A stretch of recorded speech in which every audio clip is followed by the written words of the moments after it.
capítulo 1, do versículo 1 ao 13. Glória a Jesus. Vocês têm que essa outra não vou tomar.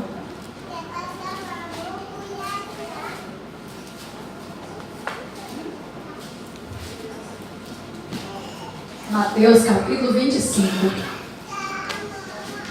versículo 11, 1 ao 13. Glória a Deus.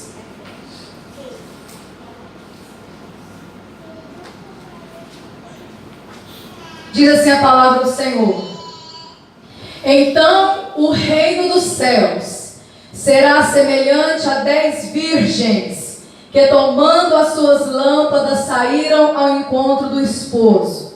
E 5 delas eram prudentes. Repita comigo: prudentes. E 5 eram loucas.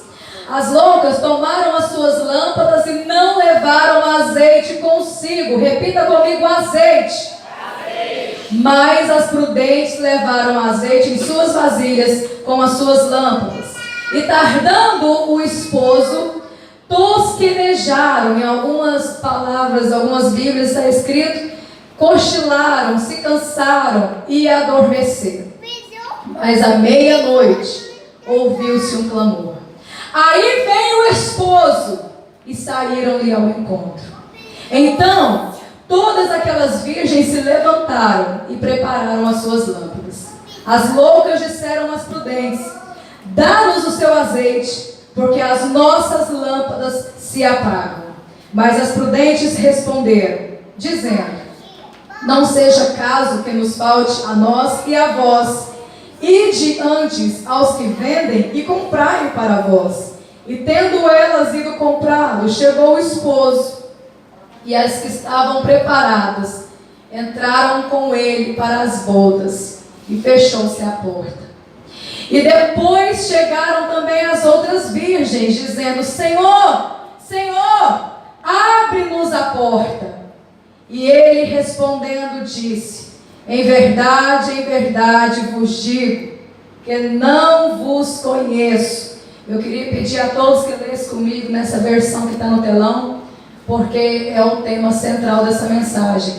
Vigiai, pois, porque não sabeis o dia nem a hora em que o Filho do Homem há de vir. Amém? Amém. Pode assentar no seu lugar glorificando o Senhor. Graças a Deus. É tão interessante que aqui a Bíblia diz que quando as virgens se cansaram e elas adormeceram, e então ouviu-se um grito à meia-noite: aí vem o noivo. A Bíblia diz que todas as virgens se assustaram, acordaram surpreendidas. Todas elas foram surpreendidas. E todas elas eram virgens. Sabe o que eu aprendo com isso, irmãos? Que não basta sermos puros, porque virgindade significa pureza. Não basta sermos puros, não basta termos boas obras, temos que ter azeite. O grande diferencial de uma virgem para outra é que umas tinham azeite e outras não. Vindo para cá, eu ouvi uma mensagem do pastor Lúcio Barreto, e ele falava sobre verdades e mentiras sobre o inferno. E ele contava sobre um fato que aconteceu na família dele, em que um tio dele havia falecido. O avô dele, o tio dele havia falecido dentro de um prostíbulo. Parece que ele tinha dado 14 facadas num rapaz e tomou 16 facadas. Foi um negócio bem feio mesmo, igual briga de cego de facão no escuro, como fala, né? E aquele rapaz veio a falecer. E aí, o avô desse pregador teve um sonho. Uma semana depois que esse rapaz faleceu, ele teve um sonho. Esse rapaz que faleceu era cunhado desse homem que teve o sonho, que era avô do pregador. Pegaram aí, né? E Deus mostra para ele então esse cunhado dele num lugar escuro, baixo, aonde todo mundo andava encurvado, um lugar abafado, onde só ouvia ranger e gritos e gemidos. E ele, em um lugar horroroso, ele acordou espantado pela visão, e ele falava, ele ele gritava pedindo por socorro e dizendo: meu Deus, por que eu não tive oportunidade de receber o evangelho antes? E ele acordou daquele sonho. É lógico que ele não contou para a esposa, porque tratava-se do irmão da esposa, a morte era recente. Mas passou alguns anos. A irmã desse avô, do pregador, faleceu também. E ao contrário daquele rapaz que perdeu a sua vida dentro de um prostíbulo, disputando uma prostituta, essa mulher faleceu de doenças naturais. Essa mulher era a mulher mais caridosa do mundo que ele já tinha conhecido. Ela não casou, irmãos, para poder levar gente mendiga da rua para dentro de casa, para poder fazer caridade. E essa mulher morre. E esse homem tem o mesmo sonho. No lugar encurvado, ela gritava, gemia, pedia por socorro e lamentava: por que eu não recebi o evangelho antes? E por muito tempo aquele sonho perturbou a mente daquele homem. E um dia ele conta aquele sonho para o neto dele, o pregador que contava essa experiência. E ele falou: meu filho, sabe o que eu entendo com isso? Que não basta ser bonzinho. Não é caso, o inferno não é para gente mal. Inferno não é lugar de gente boa. Inferno é lugar de gente não salvo. Você pode ser ruim o tanto que for, mas você também pode ser bom o tanto que for. Se você não confessar Jesus, você não sobe para o céu. Se você não tiver o Espírito Santo na sua vida, você não sobe para o céu. Porque quando nós não temos o Espírito Santo, nós temos o pecado. Porque Espírito Santo e pecado são coisas antagônicas. Não adianta, o Espírito Santo é sensível. Ele é sensível, é delicado, é gentil. Ele não compactua com o pecado. É impossível você querer viver uma vida de pecado e ter a presença do Espírito Santo. É uma escolha que nós fazemos. Ou nós escolhemos ser cheios do Espírito Santo, ou nós escolhemos andar numa vida de pecado. Conseguiram entender isso, irmãos? Todas aquelas virgens eram puras e todas elas foram surpreendidas. E o que diferenciava de uma virgem da outra é porque uma tinha o azeite e as outras não tinham o azeite. E o que significa o azeite à luz da palavra de Deus? O azeite significa a presença do Espírito Santo. Então aquelas que detinham o azeite consigo e tinham em reserva, eram aquelas que priorizavam e buscavam a presença do Espírito Santo. Trazendo para o nosso contexto de hoje. E aquelas que não tinham azeite, é porque elas não tinham a presença do Espírito Santo. E sem Ele, ninguém verá o Senhor. Aí você pode perguntar: mas o que impede então de eu ter a presença do Espírito Santo? E eu queria fazer um paralelo aqui com a realidade, os termos jurídicos. Vamos colocar o pecado aqui como um crime, que é a primeira causa de você não conseguir ter um relacionamento com o Espírito Santo. Não existe pecadinho, não existe pecadão. Existe pecado. Pecado. O pecado separou o homem de Deus. Vamos colocar o pecado como crime. E a segunda coisa que nos afasta do Senhor. Eu poderia enumerar aqui diversas práticas de pecado para te fazer entender o que é pecado, mas todo mundo aqui sabe o que é pecado, né, irmãos? Amém, irmãos? Amém. Amém. A segunda coisa que nos impede de ter esse azeite, de ter essa presença do Espírito Santo, sabe o que é, irmãos? Falta de tempo. O diabo, ele vai se modernizando e vai se adequando, escute isso. O diabo, ele vai se adequando à realidade que nós estamos vivendo. Há 30 anos atrás, ele tentava o homem de um jeito. Mas ele não vai usar a mesma estratégia de 30 anos atrás. Ele vai usar uma de agora, que vai funcionar agora. Como que o diabo tentava uma pessoa há 30 anos atrás? Vamos dar um exemplo aí. A traição de uma esposa, uma filha perder a virgindade. Tudo era motivo para lavar a honra, não é? Faz um negócio desse hoje para ver se não vai preso na hora. Como que ele atuava antigamente? Abusando de autoridade, espancando os filhos e as mulheres, as esposas. Faz um negócio para ver se o considerado não bate na porta na hora lá. A marido da pé não cai matando em cima dele. Então, as formas que o inimigo usava para antigamente não funcionam para hoje. Mas o que ele faz com você hoje? Ele enche tanto o seu tempo com coisas que aparentemente são importantes, mas eu preciso trabalhar, mas eu preciso cuidar dos meus filhos, eu preciso fazer isso, eu preciso fazer aquilo, eu preciso... Tudo são motivos nobres, justificáveis. Só que o nosso dia tem 24 horas. Se fosse para nós darmos o dízimo do nosso tempo, era 2 horas e 40. E isso nem a Bíblia não está. Você vê que nem isso Deus pediu. Podia pedir, né? Eu quero dízimo de tudo, porque não é lei, não é ordenança. Ele pede só da renda. Poderia pedir do tempo. 2 horas e 40. E aí? Né, mas ia fazer? Amados, é tão interessante que o nosso tempo, ultimamente, antigamente a gente tinha pamonha, né, uma vez por ano, porque tinha estações. Hoje não, hoje é chuva ou seca, não tem meio termo. Hoje você pode comer pamonha o ano inteiro. Tá tudo estranho, tudo bagunçado. Agora eu assustei que a irmã veio de bicicleta. Eu falei, você já está andando de bicicleta? Ela, irmã, Mariana, tem 4 meses. Eu já? O tempo está passando assim. E isso nos traz um alerta, que se o tempo passa voando, a gente tem que estar atento, porque quando a gente assusta, nós passamos semanas sem falar com o Senhor, passamos semanas sem oferecer um jejum, passamos semanas sem sentar para ler a palavra. E isso é muito nocivo para a nossa alma, é muito tóxico para o nosso espírito. Eu ouvi algo interessante no encontro, a pastora falou assim, quem usa Bíblia em celular? E eu, inocente...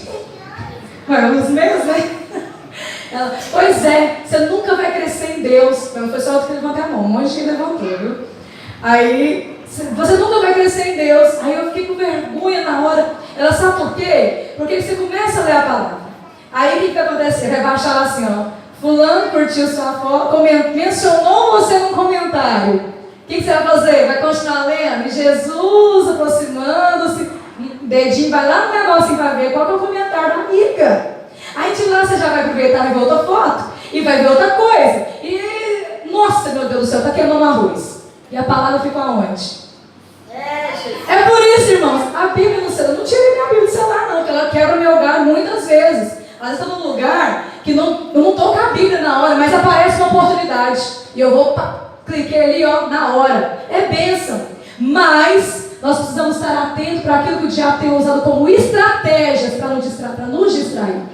Eu não quero aqui ser arcaica, e retrógrada, dizendo que é só a Bíblia de papel que é santa, que é verdadeira. Não, absolutamente, o celular é boa. Desde que você desconecte a internet dele, para ficar olhando só ela. Entendeu, irmãos? A diferença o problema não é a tecnologia, mas é as distrações que o inimigo coloca em nossas mentes para nos tirar do foco do céu e nos colocar com os olhos nessa terra. Então eu diria que quando nós não buscamos a presença do Espírito Santo por falta de tempo, dentro do termo jurídico eu vou classificar como um crime culposo. Todo mundo sabe o que é crime culposo? Como culpa? Crime culposo é quando você não tem a intenção, mas é responsável por aquela fatalidade. Por exemplo, vamos supor que esse púlpito aqui tem 2 metros de altura.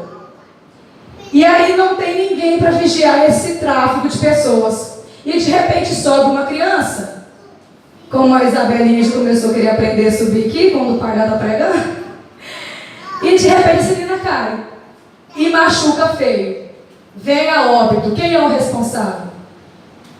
O pastor da igreja. Ele é o responsável pela casa. Então, ele teve a intenção de matar alguém? Não, mas teve a imperícia, a imprudência de não colocar alguém para cuidar do tráfego ou colocar um alambrado de proteção. Porque se tem 2 metros de altura, sabendo que frequenta criança, é claro que uma hora ou outra podia acontecer uma fatalidade. Então, isso é um crime culposo, é quando você comete, é quando você é culpado por aquele crime, quando você não teve a intenção. Então, esse crime culposo, no termo espiritual aqui, quando nós não buscamos a presença do Espírito Santo, porque nós não temos tempo, se não buscou, não foi porque você não quis, você estava ocupado. Não, Deus entende. Deus entende. Ele sabe que meu tempo é curto, sabe que eu estou devendo muito, que eu preciso dobrar a jornada. Ele sabe que eu estou sofrendo no fim desse relacionamento, eu não estou com palavra, ficar orando, não tem nem palavra para orar. E aí eu me lembro da Ludmilla Ferber, né? Nem que seja simplesmente pra ficarmos a sós, Senhor, só nós. Nem que seja simplesmente pelo prazer de ouvir sua voz. Aleluia! Glória a Deus! Aleluia! E nós temos um outro motivo que nos impede de ter a presença do Espírito Santo. Qual é ele, pastor? A falta de vontade mesmo. Irmãos, a gente tem que ser sincero. Não estou orando porque eu não quero, porque eu não quis. Por que vocês estão vendo no culto hoje, irmão? Porque eu não quis, pronto. Seja sincero, que ainda mente, entendeu? Não é um pecado. Da negligência e depois da mentira, né? Que é uma vergonha. Gente, é uma vergonha. 2 cultos por semana, 1h30 de duração, é inadmissível. No fim de semana, testando poltrona vazia. Que está fazendo o quê? Cultuando o Faustão. Está fazendo o quê? Cultuando a pornografia do Netflix. Assistindo seriados. Que hoje em dia vem sem filtro. Lúcifer, qual que é treinar que ensina a suicidar? Que é uma série. 13 motivos para morrer, para quê? 13 porquês. Hã? 13 não sei o que lá, que vai ensinando, a menina vai ensinando como é que suicida. No final ela se mata. É isso, irmãos. É só R$30, você nem quanto custa o Netflix, sei lá. Mas domingo, cristão, é incoerente isso, irmãos. Vocês conseguem entender? Primeiro, pecado. Repete comigo, pecado, precisa acordar. Pecado. Segundo, falta de tempo. Terceiro, falta de vontade. O diabo tem feito isso. Ele tem colocado alguns hobbies na nossa vida, sabe? Esse WhatsApp, eu não sei até que ponto isso é bênção. Sinceramente, essas redes sociais, eu não sei até que ponto isso tem sido bênção para nós. Quando nós sabemos usar, é bênção, mas o difícil é conseguir manter esse equilíbrio. Eu não sei até que ponto essa facilidade da internet tem sido bênção para nós. Tem uma maldição aí que chegou agora, que o diabo vai mudando os nomes. Foi tanta ondinha, né? Pokémon, aquelas... Pastor, o dia que surgiu esse do Pokémon, tava brincando com o Renato Filho lá e ele... vamos instalar esse trem? Então vamos. E instalou e esqueceu, que ele queria ver como é que era. Esqueceu. Quando foi de... Como é que é, meu bem? De noite, sentiu um negócio arranhando, né? De noite, o bicho parecia dentro da casa, assim, que tinha que primeiro instalar o GPS e a câmera, né? Aí o primeiro Pokémonzinho que tinha lá, era dentro da casa, e tinha que correr lá para poder pegar ele. E aí, pastor faz tal estranho. Chega lá, vai dormir, ele sente um negócio arranhando ele. No outro dia, bem assim, debaixo do peito. No outro dia, meu bem, o que é isso aqui? Irmãos, não era hematoma de gato, não era uma unha de morcego, não era unha de nada, era unha do Pokémon, meu filho, foi o Pokémon. Isso a gente, é sério, irmãos, isso é muito sério. Aí, porque na verdade, vocês tinham me contado, né? Falei, amor, esse foi o Pokémon mesmo. Ele falou, sangue de Deus, eu instalei esse trem no meu celular. Às vezes a gente costuma banalizar tudo aquilo que é espiritual, é tudo tão natural. É só um GTA. É tudo lógico, isso aqui é mentira, não vou sair matando os outros. Os meninos sabem o que é GTA, né? Tem o Free Fire também, que é outra coisa do capeta. Aquilo vicia, altera o humor, a pessoa fica desequilibrada, fica chata. A internet tem gerado uma geração de pessoas chatas, inertes, ruins de assunto, antissociais. Nós temos deixado de nos relacionar por causa da internet, irmãos. E Deus sabe por que eu estou falando isso, irmãos. Deus sabe. E eu uso a internet, mas eu uso para a glória de Deus. Pode qualquer um lá agora no meu story do computador vai saber o que eu estou conectando, o que eu estou acessando. Vai lá, é aberto para quem quiser ver. O que eu e o pastor conectam na nossa máquina? Quais são os sites que a gente entra? É aquilo que nos aproxima de Deus. Tudo aquilo que tira o seu foco do céu é satânico. É para colocar seu foco no inferno. E vocês não estão percebendo, nós não estamos percebendo isso.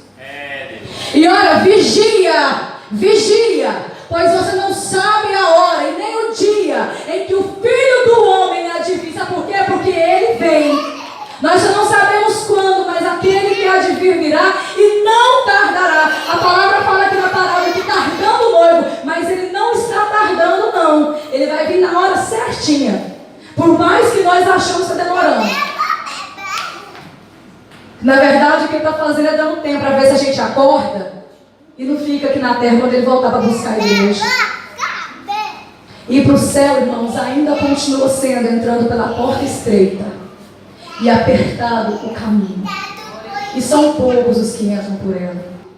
Por que nós não vemos mais milagres na igreja? Porque nós transformamos o santuário num clube social.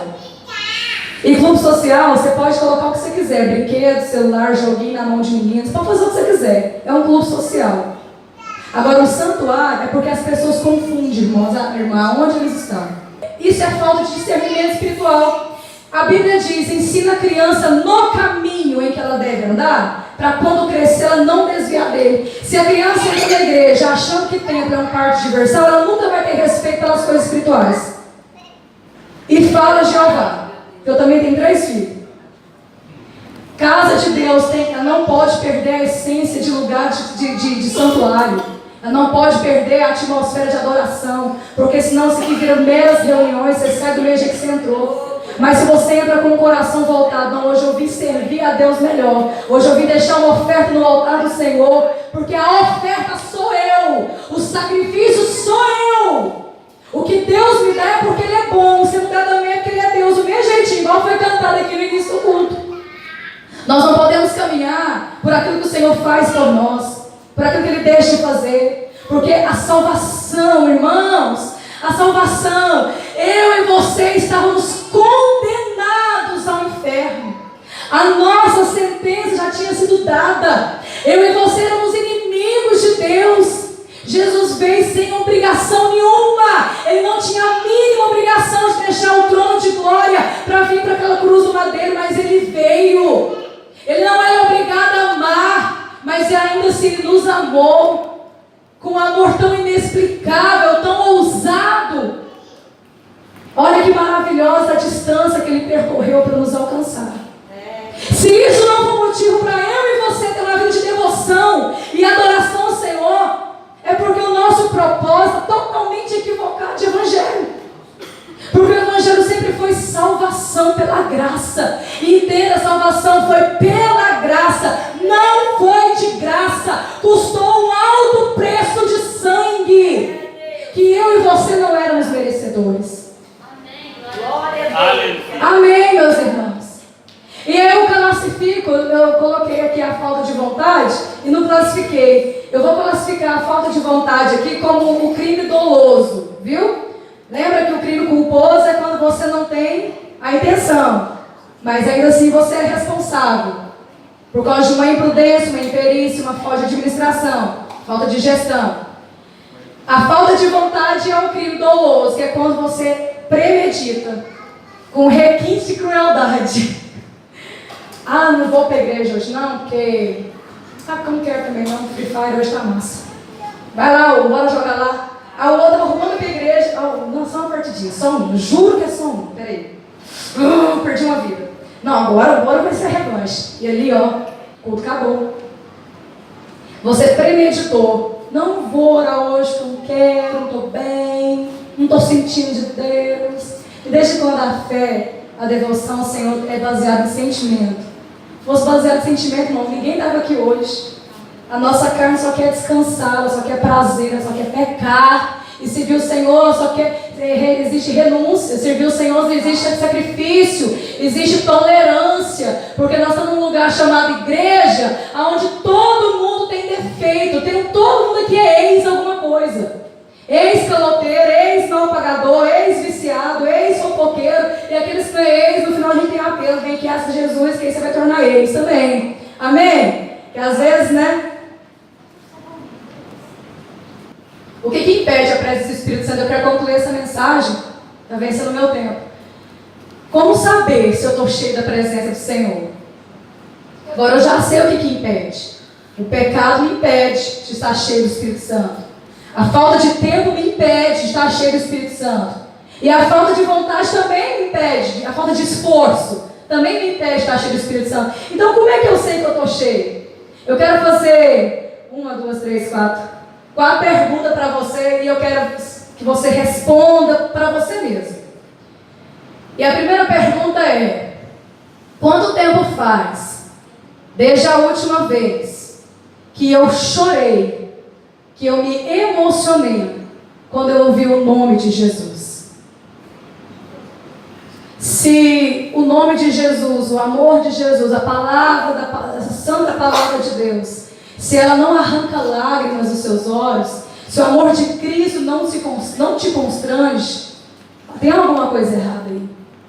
Às vezes não vai chorar, derramar lágrimas. Tem gente que é mais difícil, né? De chorar. Mas quanto tempo faz que a aventura da fé, o extravagante amor que foi provado na cruz do Calvário não te emociona? Quando a Santa Ceia faz que você não participa com lágrimas? Estou falando para aqueles que participam ainda, né? Que é outro absurdo. De Santa Ceia, eu não vim tomar Santa Ceia. É um absurdo isso. Que eu sou da época que eu deixava velório para ir para a Santa Ceia. Prioridade, momento de maior intimidade da igreja com o seu Senhor. É o momento que você participa do pão e do vinho, do corpo e do sangue. É o momento de maior intimidade. A segunda pergunta é: eu tenho saudade do céu? Mas de verdade mesmo, irmãos, não é frase de efeito, não. Por que saudade do céu? Eu ensinei para as irmãs no encontro que o céu não é o nosso destino. O céu é a nossa origem. Nós estamos apenas voltando para casa. Porque quando Deus fez Adão, Ele tirou da vida dele e colocou em nós. Lá em Efésios 1:4 diz que o Senhor nos elegeu nele, antes da fundação do mundo. Então nós não somos obra do acaso, nem evolução do macaco. Não! Nós somos obra do coração de Deus. O Senhor nos criou na mente dele muito antes da terra existir. Quando nós morrermos nessa terra aqui, nosso espírito volta para Ele. Por que volta? Porque veio dele. Vocês entendem isso, irmãos? Nós não estamos indo para uma pátria desconhecida. Nós estamos voltando para casa. Então eu te pergunto, você tem saudade do céu? Porque se o seu espírito não sente falta da tua casa, tem alguma coisa errada aí. Quando eu morava lá em Portugal, quantas e quantas vezes eu olhava para o céu, gente, que céu baixo, que ar seco, parecia que eu andava dentro de um ar-condicionado o tempo inteiro, aquele ar frio e seco o tempo todo. Não é clima tropical lá como aqui. E eu começava, né, irmãos? Aí eu cantava hino, e eu começava a cantar a música de Palmeiras de Goiás. Tem uma música do Palmeiras de Goiás lá que eu canto: Palmeiras de Goiás, que leva e me traz, eu quero ir embora. Outras vezes, na minha terra tem, como é que é? Na minha terra tem palmeira, aonde canta o sabiá. As aves que aqui gorjeiam, não gorjeiam como lá e choravam, irmãs. Vocês estão entendendo? Eu ia trabalhar e eu começava a cantar: da linda pátria estou bem longe, oh meu Deus, cansada estou, tenho de Jesus saudade, oh, quando é que eu vou? Aleluia, aleluia. Quando você está fora da sua pátria, quando você é um estranho no ninho, quando você olha, você fala: eu não sou daqui, eu quero voltar para minha casa, eu quero comer meu piqui com frango, da minha mãe de preferência, eu quero dormir com uma coberta só. Eu não era de lá, irmãos. Menininho português, pequenininho, tem Isabela aprendendo a andar de calça normal, blusinha lá. Mas ele nasceu lá, ele é de lá, ué, acostumado. Eu não, o clima aqui é outro. Você não pode sentir a vontade nesse lugar aqui. Esses negócios que não pode fazer familiar para você. Essas músicas que tocam, que tem que machucar o seu ouvido, tem que te incomodar. Esses programas de TV tem que te incomodar, irmãos, porque você não é daqui.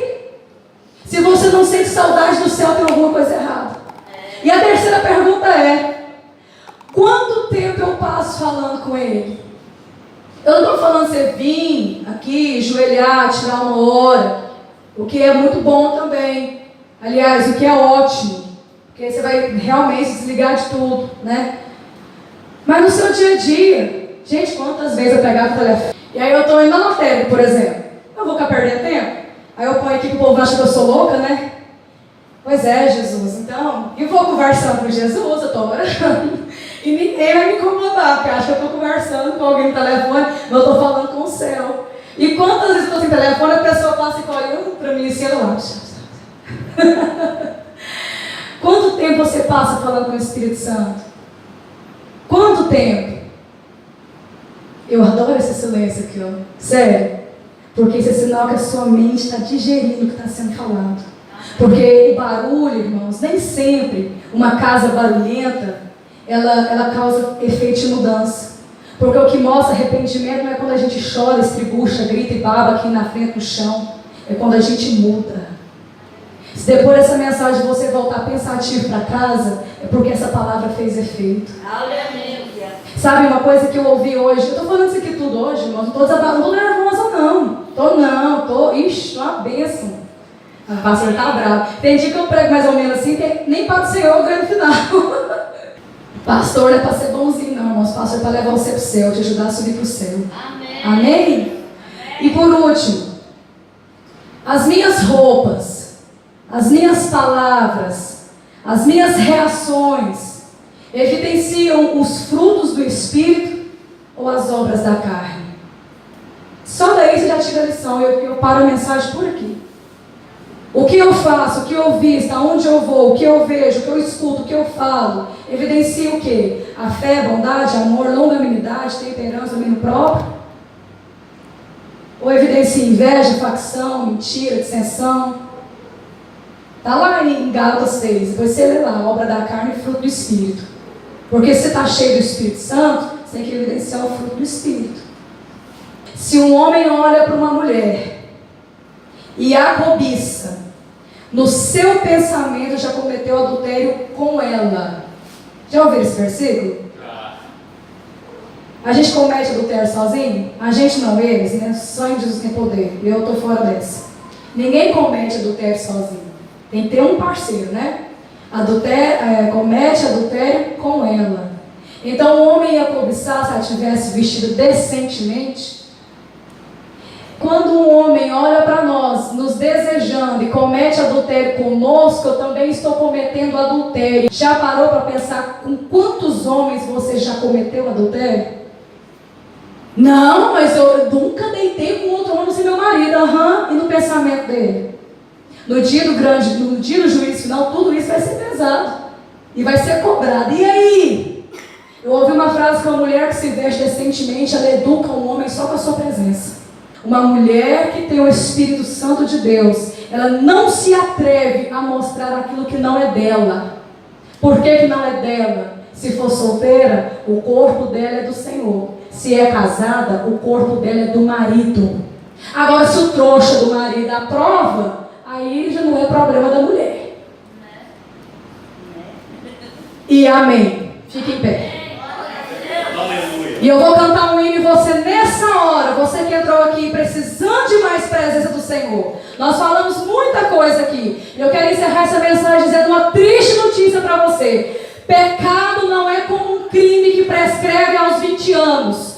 Pecado é pecado enquanto não for confessado, enquanto não arrepender e enquanto não deixar. Só assim alcança a misericórdia. O Senhor quer absolver vocês aqui hoje. O Senhor quer me absolver. O advogado fiel quer nos absolver de toda a condenação e nos dar a vida eterna de presente. Amém? Eu posso ouvir um amém? Amém! Glória a Deus. Pode soltar, Felipe? Em nome de Jesus. Aleluia. Glória a Jesus. Santo é o nome do Senhor. Se você vem buscar renovo da parte de Deus, o Senhor quer te renovar nessa noite. E isso aqui ainda é um culto. Você pode aproveitar esse momento para adorá-lo e render louvores. Pai, me dá disposição para aprender de ti. Me dá disposição para mergulhar no mar da oração mais uma vez. Esse é o seu pedido para o Senhor? Aleluia! Pai, eu quero ser levado por tua direção, ouvir tua palavra e entender. Vamos entender a palavra hoje com suprema exatidão. O que quer de mim, Jesus?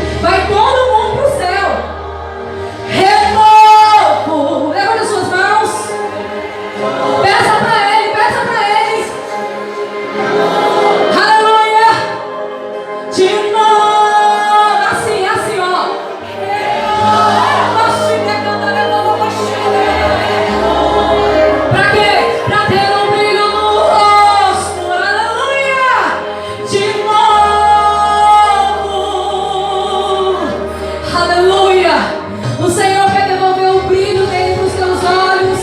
O Senhor quer devolver a chama dele para o teu rosto, de forma que as pessoas vão te olhar e vão perceber algo diferente em você. O Senhor usa vaso imperfeito, mas não usa vaso sujo.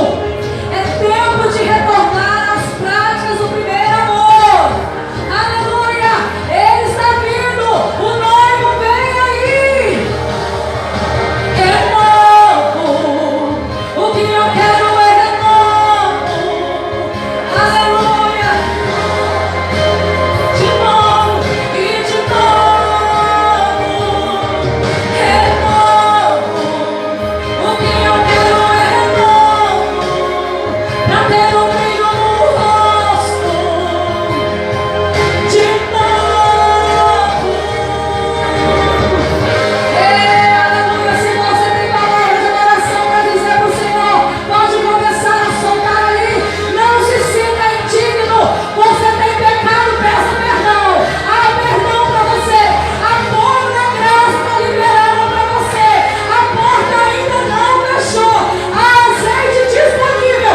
Pega o azeite para a tua vida. Encha de azeite na lamparina em nome de Jesus. Toca-me, aleluia. Nem mais um passo darei, nada farei sem ti. Toca-me, toca-me. Peça para ele. Nem mais um passo darei, nada farei sem ti.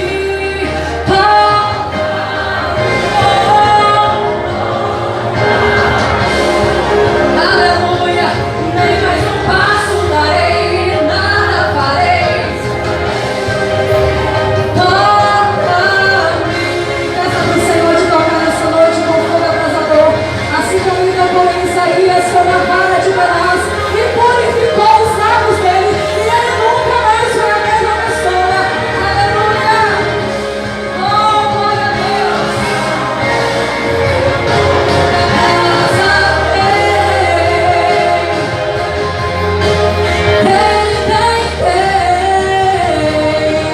Tem renovo na casa, tem renovo na casa, renovo tem, para encerrar, renovo.